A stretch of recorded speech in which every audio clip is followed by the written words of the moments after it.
আসসালামু আলাইকুম। Tahmina's life capture আপনাদের সবাইকে স্বাগতম। কেমন আছেন আপনারা সবাই? আমরা সবাই আলহামদুলিল্লাহ ভালো আছি। চলে এলাম বরাবরের মতো নতুন আরও একটি ব্লগ নিয়ে। আশা করছি শেষ পর্যন্ত সবাই সাথেই থাকবেন। রাতের রান্না থেকে আজকের ব্লগটা আমি শুরু করেছি।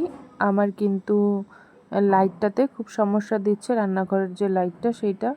এই একেবারে আলো কমে যাচ্ছে, আবার একেবারে বেড়ে যাচ্ছে, এই হচ্ছে সমস্যা। এর জন্য রান্নাঘরে আমি যে লাইটগুলো লাগিয়েছিলাম ওইগুলো আমি জ্বালিয়ে নিয়েছি। আর আমার এই রান্নাঘরের লাইটগুলো কিন্তু ব্যাটারি সিস্টেমের, এর জন্য কারেন্ট না থাকলেও খুব বেশি সুবিধা হয় আমার জন্য। আর এখানে আমি আজকে রান্না করার জন্য শুটকি নিয়েছি, ছুরি শুটকি। তো আজকের এই ছুরি শুটকি রান্নার জন্য আমি কিছু টিপস আপনাদের সাথে শেয়ার করছি। অনেকের ভিডিওতে আমি দেখেছি যে অনেকে বলছে যে শুটকি একেবারে শক্ত শক্ত থেকে যায়, রান্না করার পরেও শক্ত থেকে যায়। কিছু কিছু এমন শুটকি আছে যেগুলো রান্না করার পরেও, মানে অনেক জাল দেওয়ার পরেও আপনার শুটকিটা কিন্তু শক্ত থেকে যায়। তো আজকে সেই বিষয়ে একটা টিপস আপনাদের সাথে শেয়ার করছি। তো আমি কিন্তু আজকে এখানে অনেকগুলো শুটকি রান্না করতে নিয়েছি। আর এই শুটকিগুলো কিন্তু আমি গতকাল রাত্রে ক্লিন করেছি, মানে খুব ভালোভাবে ধুয়ে পরিষ্কার করে তারপরে পানি ঝরিয়ে ডিপ ফ্রিজে বক্স ভর্তি করে রেখে দিয়েছিলাম। এভাবে যদি রান্না করার 2-1 দিন আগে শুটকি ধুয়ে ক্লিন করে পানি ঝরিয়ে বক্সে ভরে ডিপ ফ্রিজে রেখে দেওয়া যায়, তাহলে কিন্তু সেই শুটকিটা আর শক্ত থাকে না। রান্না করার পরে কিন্তু খুব সহজেই নরম হয়ে যায়, আর খুব বেশি কিন্তু সেদ্ধও করতে হয় না, মানে খুব বেশি রান্না করতে সময় লাগে না। শুটকি মানেই তো পেঁয়াজ, এখানে কিন্তু আমি বেশ কিছু পরিমাণের পেঁয়াজ আর রসুন দিয়ে দিয়েছি, প্রায় অনেকটা। দিয়ে এই তো নেড়েচেড়ে একটু নরম করে নিচ্ছি, মানে একটু লাল লাল করে ভেজে নিচ্ছি। তো শুটকি রান্না করতে গেলে কিন্তু অনেক মশলার প্রয়োজন হয়। আর এই তো এখানে সেদিন তেল আনতে গিয়েছিলাম, দেখি সয়াবিন তেলের বোতলের সাপ্লাই নাকি বন্ধ, তাই আমাকে এরকম 2টা প্যাকেটের তেল ধরিয়ে দিয়েছে। 5 লিটারের তেলের বোতলের সাথে কোম্পানি একটি প্যাকেজ রেডি করে রেখেছে। 5 লিটারের সয়াবিন তেল, 1/2 লিটার সরিষার তেল, আর নাকি 1 কেজি পোলাওয়ের চাল, এগুলো একসাথে প্যাকেজ করে রেখেছে। কিনতে হলে সব একসাথে কিনতে হবে, দরকার না পড়লেও জোরপূর্বক ধরিয়ে দেওয়া যাকে বলে আর কি, কোম্পানির বিক্রি যেন বেশি হয় এর জন্য। যাই হোক, রান্নার কথায় চলে আসি। এখানে কিন্তু পাশাপাশি আমি আরেকটি তরকারি বসিয়ে দিয়েছি, মানে ভাজি করব। তো আজকে পুঁই শাকের বিচি দিয়ে চিংড়ি মাছ দিয়ে ভাজি করব। তো এইদিকে কিন্তু লাইটের কারণে আজকে আমার রান্না করতেও সমস্যা হচ্ছে। আর আমার চুলাটাতে একটু নতুন করে একটু সমস্যা বেড়ে গিয়েছে। আগে থেকেই তো সমস্যা। প্রথমত তো অটোটা বন্ধ হয়ে গেল, মানে একবার গ্রামে গিয়েছিলাম, এসে দেখি অটো চলছে না। পরে চুলা খুলে দেখলাম যে ইঁদুরে দুটোটা অটোর তার কেটে ফেলেছে। তারপর তো এভাবে চলছিল, তারপরে আবার পাশের চুলার নখটাও ভেঙে গেল। তো নখটা ভেঙে যাওয়ার পরেও নখটা নরম ছিল, ব্যবহার করতে পারতাম। কিন্তু এখন মাঝে মাঝে নখটা এত পরিমাণ শক্ত হয়ে যায়, হাত দিয়ে তো সম্ভবই না। চামচ দিয়ে কোনো রকমভাবে চুলা জ্বালানো আর বন্ধ করানো যায় আর কি। তো চুলাটা মনে হয় চেঞ্জ করতে হবে, নয়তো রিপেয়ার করতে হবে আর কি। তো এইদিকেই তো আমার শুটকির পেঁয়াজটা ভাজা হয়ে গেছে। আমি এখানে বেশ কিছু পরিমাণে একটু আদা রসুন বাটা দিয়ে দিচ্ছি। আর আমার এই আদা রসুন বাটার সাথে কিন্তু জিরা বাটা আর পেঁয়াজ বাটাও আছে একসাথে। তো আদা রসুনের কাঁচা গন্ধটা যাওয়া অবধি আমি একটু সময় একটু ভেজে নিয়েছি।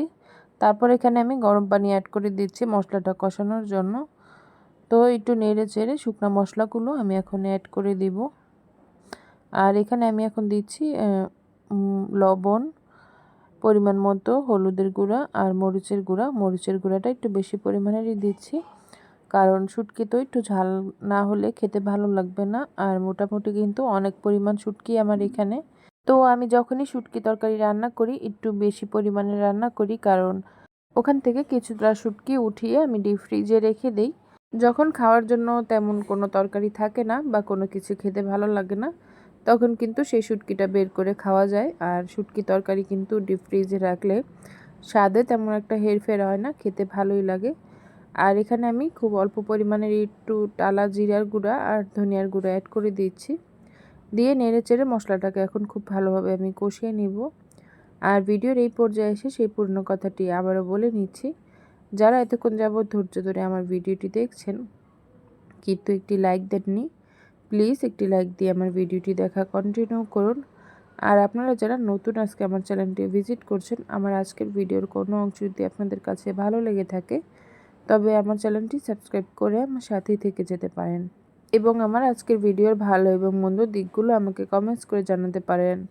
আর আপনারা যারা এই কাজগুলো করে প্রতিনিয়ত আমাকে সাপোর্ট করে যাচ্ছেন তাদের জন্য রইল মন থেকে অনেক অনেক দোয়া ও ভালোবাসা। এদিকে কিন্তু অফ ক্যামেরায় আমি শুটকির মশলাটাকেও খুব ভালোভাবে কষিয়ে নিয়েছি। আর এখানে যে আমি চিংড়ি মাছ দিয়ে পুঁইশাকের বিচি রান্না করব সেই মশলাটাও কষিয়ে নিয়েছি, নিয়ে এখানে আমি চিংড়ি মাছ অ্যাড করে দিচ্ছি। আর আমার এই চিংড়ি মাছের সাথে কিন্তু চিংড়ি মাছের মাথা বাটাও ছিল, মানে চিংড়ি মাছগুলো কিছু মাছ একেবারে ছোট ছোট ছিল, ওগুলো বাছা যাচ্ছিল না।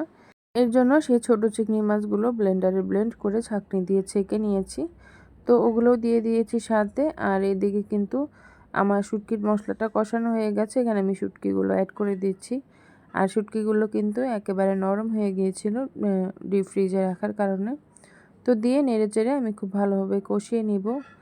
আজকে আজকে না আজকে কয়েকদিন যাবতই, এক সপ্তাহের বেশি হবে আমাদের এখানে রাস্তা কাটার কাজ চলছে, মানে রাস্তার কাজ চলছে।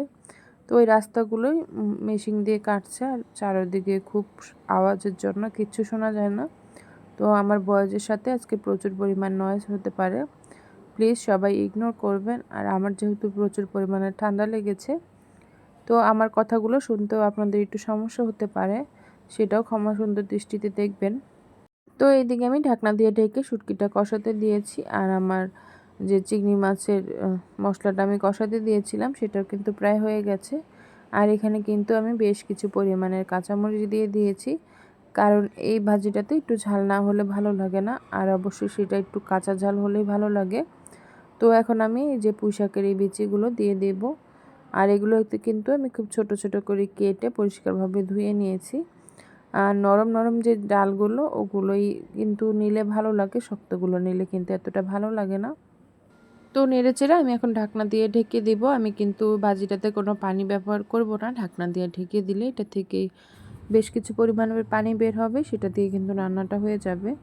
আর এইদিকে কিন্তু আমি শুটকিটা একেবারে চুলার আঁচ কমিয়ে দিয়ে খুব ভালোভাবে কষিয়ে নিয়েছি। আর এখানে কিন্তু আমার কোনো পানি দেওয়ার প্রয়োজন হবে না, কষানোতেই কিন্তু শুটকিটা রান্না করা হয়ে গেছে। আমার আলাদা কোনো ঝোল বা পানি দিয়ে এটা সিদ্ধ করতে হয়নি, কারণ আমি তো আগেই বলেছি এটা ডিপ ফ্রিজে রেখে দিয়েছিলাম।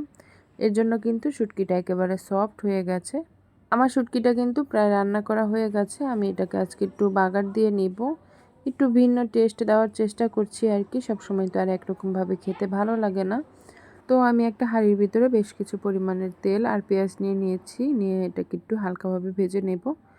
আর পাশাপাশি কিন্তু আমার পুঁইশাকের বিচির যে ভাজিটা সেটা কিন্তু প্রায় হয়ে এসেছে, যে বেশ খানিকটা পানি বের হয়ে গেছে। এটাকে এখন চুলার আঁচ কমিয়ে দিয়ে পানিটাকে শুকিয়ে আমি একেবারে ভাজা ভাজা করে তারপরে নামিয়ে নেব। আর এইদিকে পেঁয়াজটা কিন্তু আমার হালকা লাল লাল করে ভাজা হয়ে গেছে। এখন যে শুটকি তরকারিটা রান্না করে রেখেছিলাম ওইটা ঢেলে দিব, দিয়ে নেড়ে চেড়ে একটু ভাজা ভাজা করে তারপরে নামিয়ে ফেলবো। যারা এখন আমার ভিডিওর সাথে আছেন প্লিজ একটি লাইক দিয়ে ভিডিওটি দেখা কন্টিনিউ করুন। আবারও বলছি, কারণ ভিডিওতে কমেন্টের তুলনায় লাইক খুব কম। এদিকে কিন্তু আমি অফ ক্যামেরায় শুটকিটাকে অনেকক্ষণ সময় ভাজা ভাজা করে নিয়েছি। এই তো আমার ফাইনাল লুক। কালারটা দেখতে যেমন লোভনীয় ছিল, খেতেও কিন্তু খুব মজা হয়েছিল। যেহেতু খাওয়ার পরেই আমি বয়স দিচ্ছি, তো এইদিকে আমি রান্না শেষ করে এসেছি ডাইনিং টেবিলে। তো এখানে কিন্তু আমি এই যে কাঁচের জারগুলোতে মূলত বিস্কিট আর চানাচুর এসব শুকনো খাবারগুলো রাখি। তো এগুলো অনেকগুলো খালি হয়ে গেছে, তো ভাবলাম সবগুলো ক্লিন করে ফেলি। তো যেই বাবা সেই কাজ, সবগুলোকে ধুয়ে মুছে আমি আবার জায়গায় রেখে দিলাম। আর এই তো বিকেলে নাস্তা করা হয়েছিল, তো কোনো কিছুই উঠানো হয়নি, সব ওরকমভাবেই ছিল। পরবর্তীতে আমি আবার টেবিলটাকে ক্লিন করে নিয়েছি। আর এই তো আমার ভাজিটা চুলার উপরেই ছিল, এখন হয়ে গেছে, একেবারে তেল ওঠা পর্যন্ত আমি ভাজা ভাজা করে নিয়েছি। এটাও এখন নামিয়ে ফেলবো। আসলে সংসারের তো আর কাজের শেষ নেই, একটার পর একটা বের হতেই থাকে। সব কিছু আর আপনাদের সাথে শেয়ার করা হয় না, শেয়ার করতে গেলে কিন্তু অনেকটা সময় চলে যায়, আর ওই কাজগুলো করতে দেখা যায় দেরি হয়ে যায়, তাই সব কিছু আর শেয়ার করা হয় না। তো আমি কিন্তু টেবিলটাও ক্লিন করে নিয়েছি, সব কিছু ক্লিন করে গুছিয়ে নিয়েছি। তো আজকের জন্য এইটুকুই, সবার থেকে বিদায় নিচ্ছি। আসসালামু আলাইকুম।